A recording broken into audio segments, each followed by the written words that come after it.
Does it work? Does it not work? Is it just pie in the sky?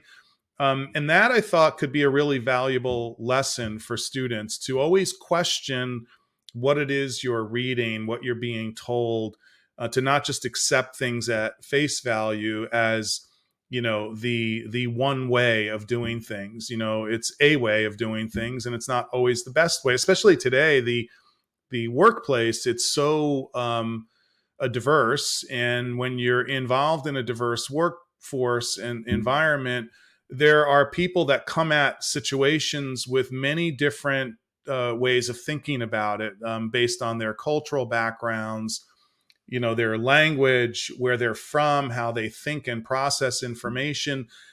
And just because you or me operate in a certain way, it's really insensitive to just kind of barrel through that way and not really leverage the beauty of diversity, and thought, which can be really powerful and actually helps to accelerate innovation, at least in my experience. So I was hoping to give students a chance to learn that. Got it. I've always meant to ask you this question. Did you get any backlash for your style of teaching because it's very unique? Did you get any backlash in either any of your I don't think teaching? so. I mean, I think a couple of students might have complained to like the dean or somebody. I don't really know. I didn't really care, to be honest with you. I thought that the majority of the students, maybe a strong majority, really enjoyed, getting out of their seats, even in the classroom, standing up and doing stuff in groups. And I'd play music, and it was like a party in our classroom. And it's still that way where I teach today.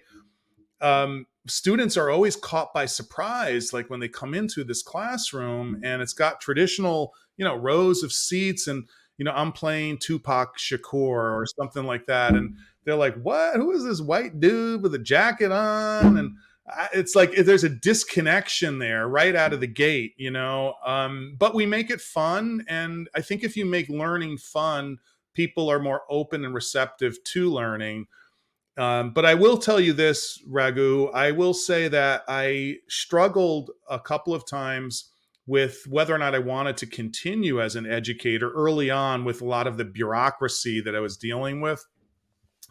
And I spoke to this woman at Hillsborough Community College who was retiring, and she said to me, because I was frustrated with students about something, I can't remember what it was.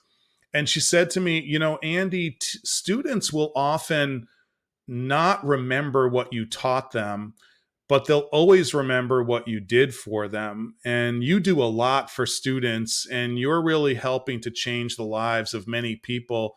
Focus on that. And that really changed my life as well. I really pride myself on trying to be there for students, to support them outside of the classroom learning environment, because learning's very passive. If you're not interested, it comes in one ear out the other, so you can pass the exam or get through the course, and you never use it again.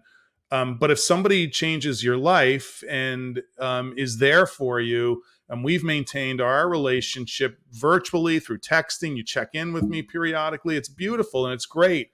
That's really where the magic is, and I'm really proud of that. Thank you. Yeah, it's you said it right. It's always about having fun and learning and being there for each other and building a community. Well, I always say this in my podcast. If you want to go fast, go alone. If you want to go far, go together, and you'll definitely go far. Yeah, yeah, I love Um,